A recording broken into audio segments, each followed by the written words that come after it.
Hello everybody, welcome back to my channel. If you're new here, my name is Lynn. If not, welcome back. Today we're talking about an extremely important topic to a lot of home growers like myself, pest management. So I'll be talking to you about things that I use for different bugs, what kind of bugs that I've got in the past, and what products I'm using right now.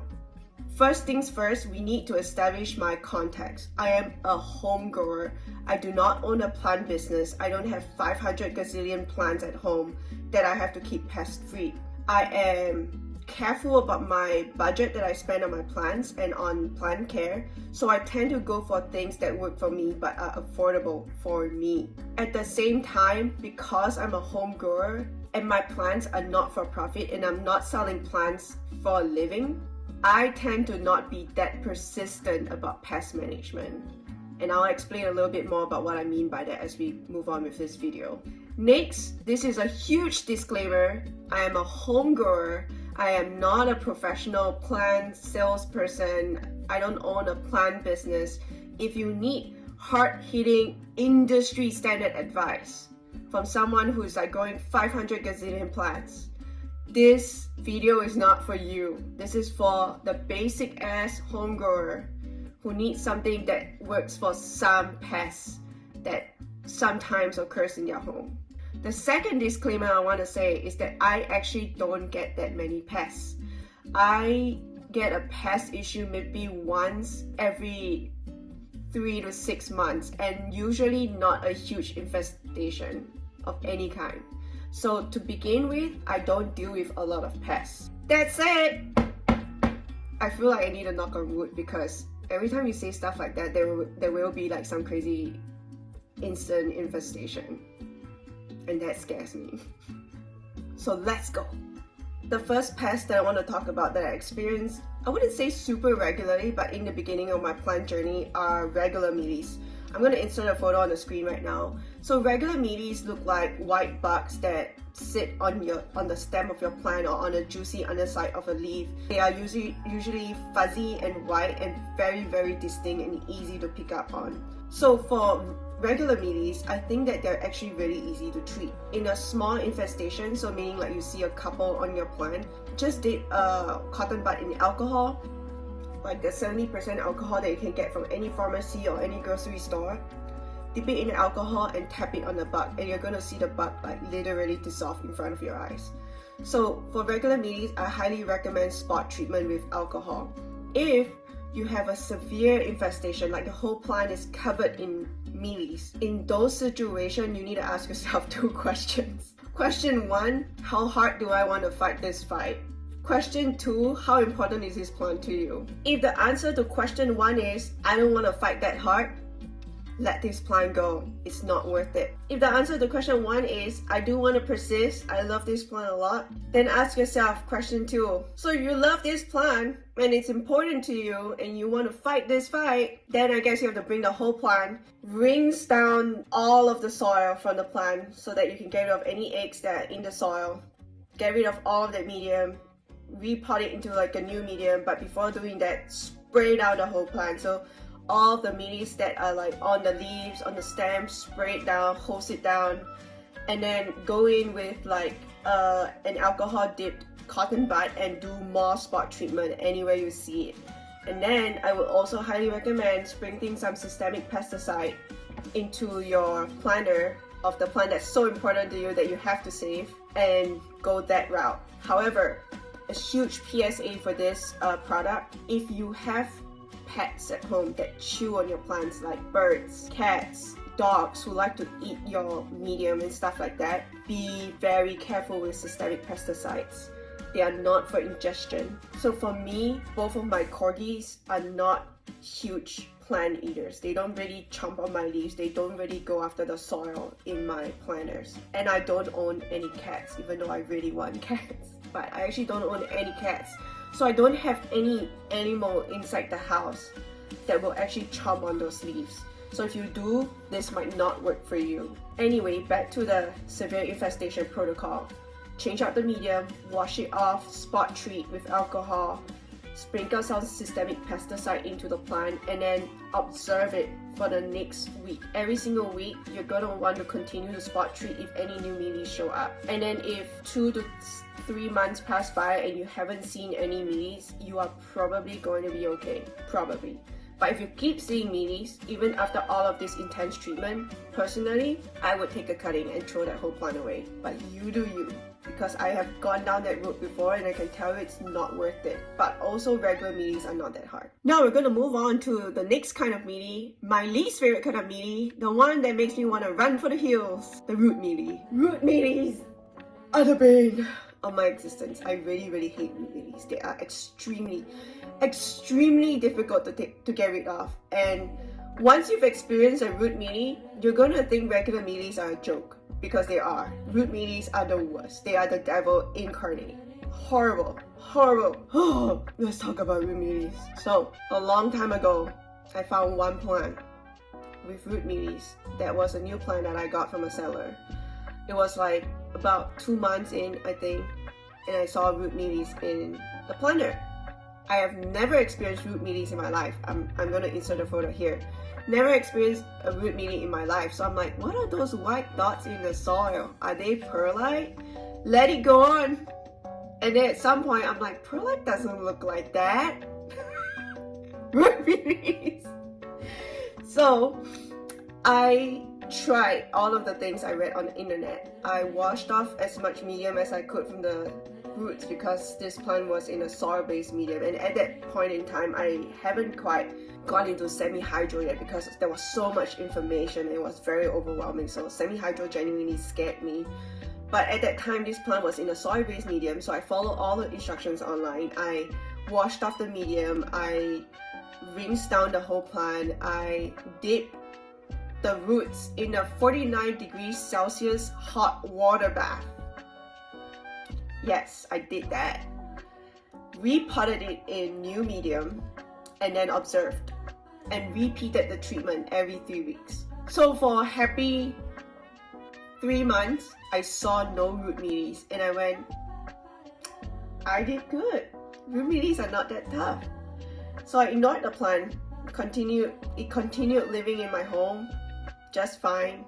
And then I found new root mealies in a plant right next to it, and I go, oh, that must have been from like the previous infestation. I shall treat this plant the same way I treated that plant. And that was what I did. Removed all the medium, washed the whole plant down, 49 degrees Celsius water bath consistently for 3 weeks, like 3 back-to-back treatments. And then both of them were root mealie free for a couple months. Ignored them. The root mealie came back. And this time I went, okay, maybe the water bath is not strong enough. So I did a water bath and diluted hydrogen peroxide dip again for like 3 weeks, back-to-back treatments. Went well, root mealies disappeared. I'm like, yay, I did good.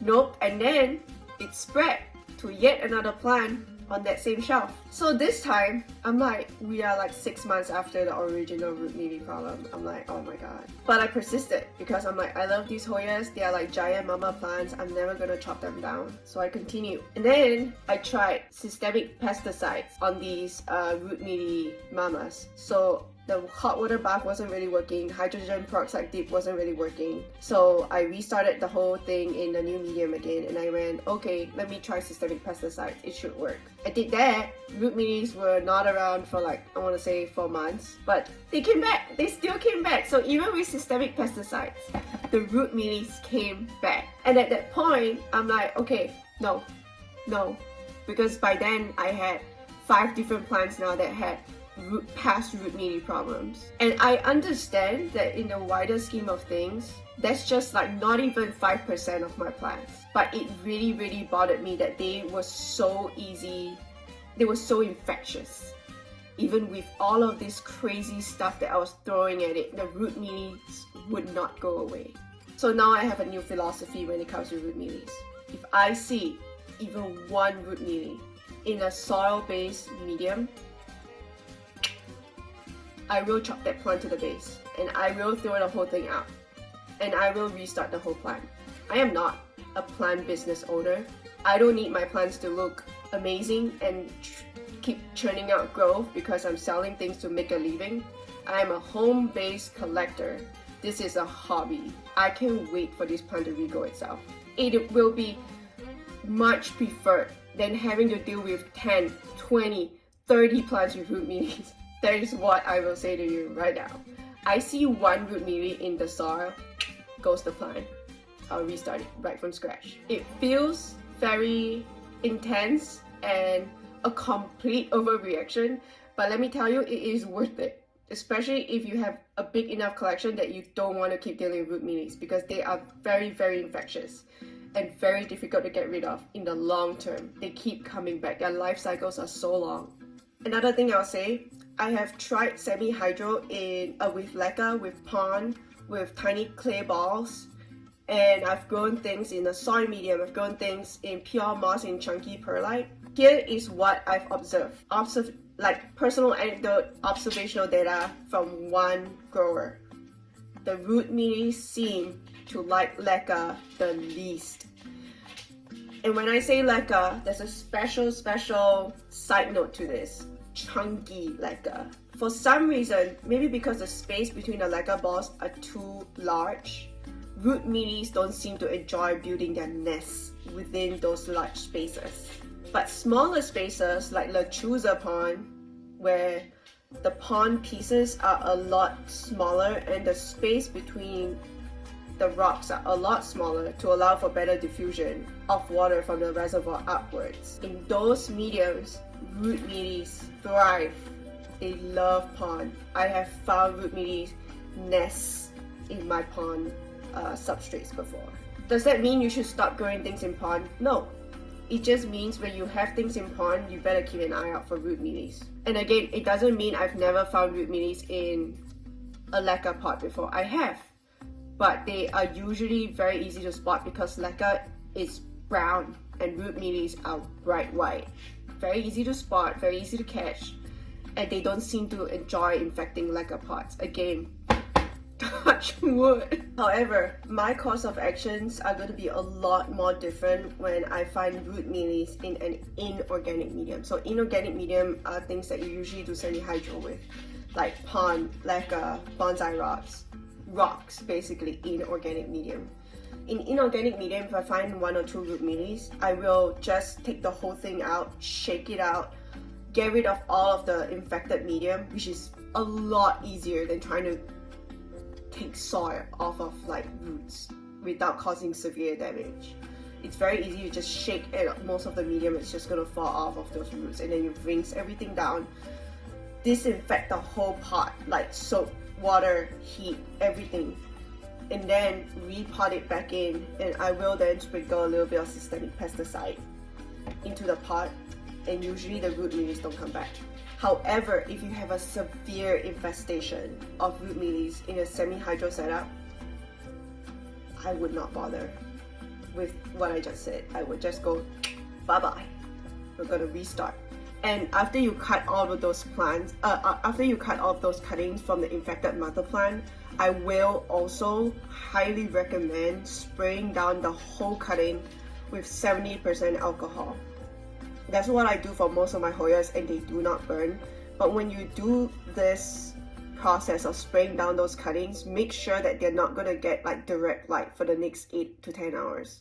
So usually I will do it at night, and then I will let them callus up, pot them into new pots of fluval or pond or leca, whatever I'm rooting them in, and then it would just be dark, and they have the alcohol on their leaves or stem for the whole night, and then the next day the grow lights will turn back on, and they usually don't burn. So if you're going to be applying 70% alcohol to your cuttings, make sure you give them some time to dry out and don't apply direct sunlight over them because they will burn. So those are my tips for mealies. A regular mealie, actually low-key not that bad. Spot treat and you should be fine. Severe infestation, take a cutting and say goodbye. Root mealies, horrible, demon spawn. Be very, very aggressive. Like, after you treat that plant, I would also highly recommend going back to the shelf or wherever that plant was sitting at and alcohol wipe down that whole area. Like seriously, like wipe it down if you want to prevent an explosion of root mealies. No, I'm not even joking. Like, seriously. Do it. This is me, I who have suffered the wrath of root mealies, and not even that bad. Next on the list, moving on from the trauma of mealies, root mealies in particular, I want to talk about spider mites and other kinds of mites. I have never personally gotten a flat mite infection before, so I cannot speak to flat mites and those kind of things. But I've had spider mites and just regular mites that you cannot really see with your eyes, but you can see from stunted growth, from baby leaves that just drop off and dry out, and from your new growth coming out, looking a lot smaller than your previous growth and having like almost like little pinprick bite marks on them. So they look kind of like dotted and stuff. I don't have pictures of my past plant that got infected by spider mites and other kinds of mites, but I will insert a photo on the screen right now that kind of looks like what I saw from the internet to help you identify this problem. But if you have a plant that has been growing and dropping leaves and the leaves just don't develop and there's like a lot of bare stem, your plant probably has mites that you cannot see. So what do I do with mites? For mites, this has worked really well for me. I recently talked about this product and I will link it down in the description box. I've recently talked about this product in one of my, I think, Hoya After Hours videos. But this has worked very well for me in terms of controlling the mite population in my Hoya seedling. Oh no, I think I talked about it in the Hoya seedling crop box experiment video. But yeah, this has worked really well for me in my Hoya seedling journey in managing the mite population within the box. This has worked extremely well, very effective. It has also worked for me on my Hoya Pandurata Silver, and I will bring it out in a second. When I noticed I couldn't find any like spider webs on the leaves or on the stem, and I couldn't actually see anything, but a lot of the stems, a lot of the leaves just kept dropping off and new growth was stunted and had like little pinprick marks on it, and I just knew it was mites. So I applied and treated that plant vigorously using this over a period of about 3 months. Like, you have to be very consistent when it comes to mites. They will come back because of their life cycles. So be very consistent with your mite treatment. This actually says that it lasts for up to 30 days. But to be very honest with you, sometimes when you're spraying down mites and you're spraying down a plant for mites, you might miss certain spots and the mites just continue to live. So I actually spray down my plants vigorously in the beginning of an infestation that I've noticed every 14 days. So every 2 weeks I will spray down that plant again with the mite control. And it has not dried out my plants, it has not burnt my plants, and this has worked pretty well in managing that mite situation. So last night I found mites. Like, I actually could see like very fine webbing on my Coryciae cuttings. So both of them had spider mites on them, and they are both new cuttings. And I don't have spider mites on any of my other plants. I checked last night.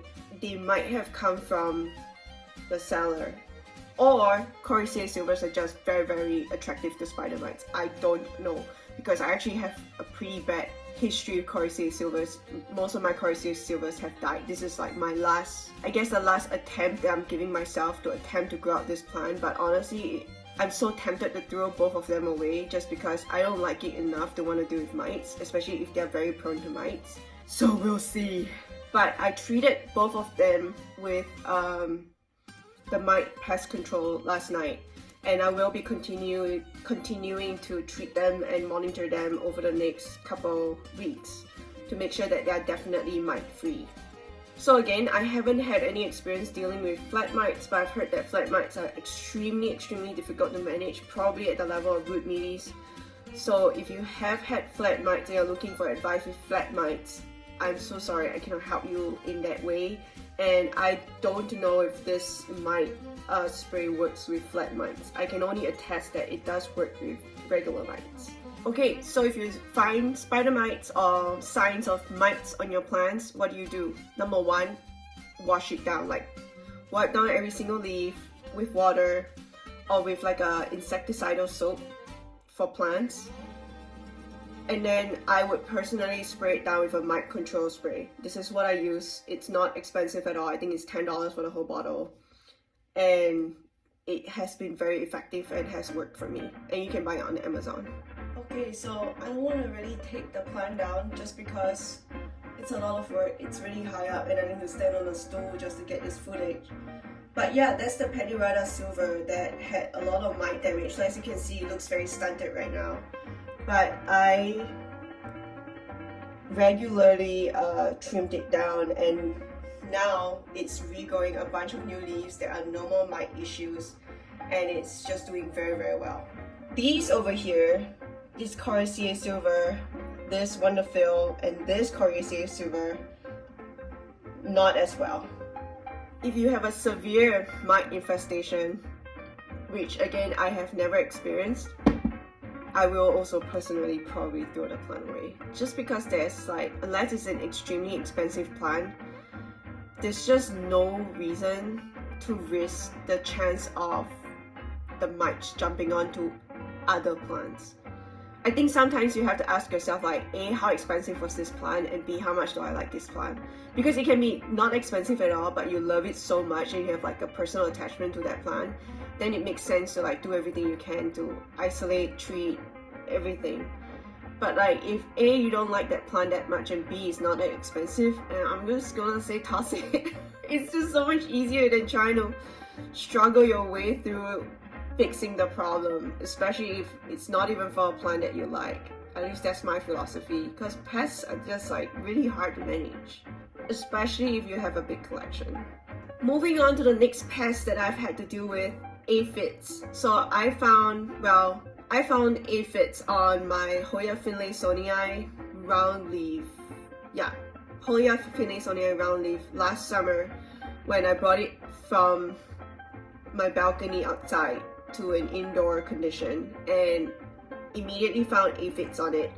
So the aphids were actually not that hard to get rid of. Again, brought it into the shower, rinsed everything off, and then I got rid of all of the medium and then restarted a new medium, applied systemic pesticide, and it got rid of the aphids in one go. They never came back. So that is definitely what I would recommend. However, sad story, during the move, the Hoya finlaysonii got crushed pretty bad. But at that point, I was like, well, it has already had aphid damage, so maybe it will just bounce back. Left it outside in my new home that I haven't figured the light situation for yet. Left it outside, it burned. I then moved it to a different place with softer light, and it just never bounced back. It just never bounced back. And so I made the executive decision to chop down the whole thing and restart it from scratch. So now I have 2 cups of my Hoya finlaysonii round leaf cuttings. They're rooting in, they've rooted actually, in full lacquer and colored clay balls. And we're just gonna let them restart because they've had a tough time. It's time for them to start from scratch. And I'm oddly actually very excited about restarting the Hoya finlaysonii round leaf, just because I wasn't like a fan of how it was looking after so much trauma anyway. And now that I have literally 2 cups of rooted cuttings, I think the mama plant's gonna look even better than before. So time will tell. Alright, so those are the pests that I've had to deal with in my home. I had one occasion where I bought a plant with fungal infection. Well, it came with fungal infection when I was bidding for it online. There was no sign of a fungal infection, but within 10 days, this plant developed a fungal infection and died. And I never got my money back, and tried talking to the seller, never got my money back, and that was just that. It died within 10 days of arriving too, so it's just bad luck. But yeah, if you have a plant with fungal infection, probably spray it down with a fungicide. I've never actually attempted to manage a plant with fungal infections, so I cannot say much about that. But I will probably do what I do with most of my plants, which is A, attempt to treat, and B, if not treatable, take a nice cutting somewhere healthy and dump the whole thing out. So now that I've talked about the pests and bugs that I have had to deal with in my growing journey, I want to talk about some preventatives. So obviously the systemic pesticide, this is from bonite or bonite, and it protects your plants from aphids, scales, whiteflies. Honestly, I've realized that ever since I started applying this product in my plants, the gnat population has dropped significantly. So this also works for gnat larvae. I will actually highly recommend this for gnats if gnats is a huge problem for you. Again, if you have pets that chomp on your plants, don't use this. Also, once you start using this, don't lick your Hoya flowers. They have pesticides in them now, so it's not safe for you as well. Ever since I started applying this regularly to my plants, I haven't seen a regular mealy in a very, very long time. Root mealies can survive with this, so don't say I didn't warn you. It will control their population to some degree, but they can survive in this, especially if you don't regularly top up the treatment every 2 months. I love using alcohol whenever I get new cuttings or when I am propping new cuttings for other people. I like to disinfect my plants even if I know that they're okay, just so I can like be extra safe. And when you're spraying down 70% alcohol on your plants, don't do it under bright grow lights. Do it at night so that they have the whole night to dry out, and so you can prevent burnt leaves. I use this for mites, and this lasts up to 30 days, but to be honest, it also kills a variety of other insects. So it also kills aphids, it also kills like thrips, yeah, a bunch of different things. You can go look online for both of these products and see what they officially kill. But I can say that ever since I started applying the systemic pesticide, I haven't seen that much of a root mealy issue anymore. I've not seen a single aphid in a long time. I feel like I'm like just cursing myself as I'm making this video, just like, come for me. No, please don't. I hate bugs. And this is something that I use as a general preventative, and also to keep my leaves like looking just beautiful and like shiny. You don't want to use this for your fuzzy looking Hoyas or like Hoyas with a lot of hair on it. This doesn't really work well for those Hoyas, but for smooth leaf Hoyas, this works really well. It has, this is the Weed a While Protect with Neem Oil spray.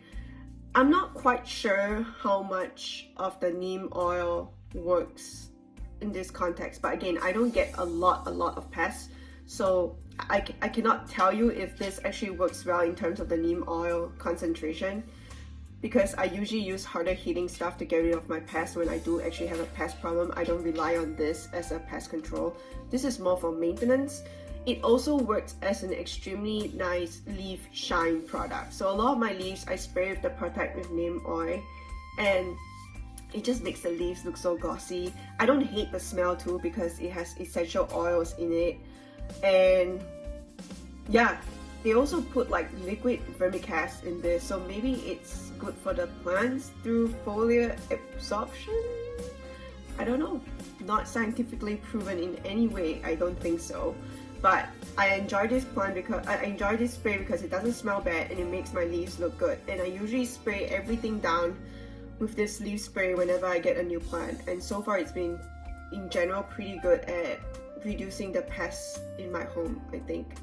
However, just before making this video, I was trying to look up how much it costs on Amazon. I usually buy this when I was living back in Kansas. I buy it from a local nursery there, but now that I'm looking for like a refill, I'm like, they don't sell it on Amazon anymore. I remember they used to sell this on Amazon, but I cannot find it on Amazon. So I recently reordered a different product with honestly similar looking active ingredients. I will include a screenshot here on the page now, and I will report back and let you know if it works just as well as the Weed a While one, because it honestly costs about the same, and I think it's literally the same volume as well. So if that works well and you cannot find this on Amazon, maybe the alternative might be a good leaf shine spray for you as well. And that brings me to the end of this video. Thank you for your attention, thank you for your time. I hope my tips and tricks and general disregard for plant life I guess, because I'm very eager to chop things down when like I don't want to deal with them. I hope these tips have helped you in some way. If they haven't, I'm sorry, but this is what works for me as a home grower, and this has been what I've been using. I enjoy this selection of treatments right now because A, it's very cheap, it's affordable, it's not expensive. I've had a lot of people recommending Pure Crop 1 on YouTube, on Instagram, on Palm Street Lives, but like I googled Pure Crop 1 and that stuff is expensive and I am not that rich. I just don't really want to spend so much money on pest control when I don't run an official business of any kind and I can restart plants anytime I want. So what I have going on now honestly works pretty well for me, so I don't think I'm gonna go down the Pure Crop 1 road just yet. But maybe if one day I grow like 300 plants, then Pure Crop 1 would 100% make sense, but at this moment I think it's too pricey for me. So this is my homegrown hodgepodge mix of different products that seem to work for different problems that I've experienced. Anyway, if you've enjoyed this video or if you've learned something from this video, please give the video a thumbs up. I would really appreciate it. It makes me very happy when I see people like the videos that I make. And also, feel free to comment down below. Tell me your secret tips, your secret tricks. Share them with all of us so that we can all learn and reduce the pests in our home and grow beautiful plants and Hoyas. And oh my god, my voice just broke. And if you enjoy the videos that I've been churning out, the content on this channel, please subscribe to this channel so that I can show you more Hoya related content and also non-Hoya related content as the time goes by. And that's all I have for you.